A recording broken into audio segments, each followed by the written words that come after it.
Il Giardino Botanico ha ospitato la commemorazione del 188° anno della fondazione del Corpo dei Bersaglieri, avvenuta il 18 giugno del 1836 da parte del capitano dei Granatieri di Sardegna, Alessandro La Marmora. Alla cerimonia erano presenti le massime autorità locali. Si tratta di un corpo che dal momento della sua costituzione diede dinamismo al sistema delle battaglie dell'epoca, che non furono più statiche ma di movimento. La Marmora stabilì anche un decalogo di comportamento fisico e con il quale ha formato non solo soldati ma anche uomini.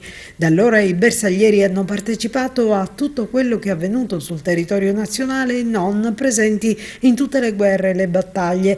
Attualmente sono in 15 missioni internazionali e portano la loro professionalità alla tutela dei diritti umani, primo passo per il rafforzamento del tessuto sociale e delle istituzioni civili laddove sono mancate.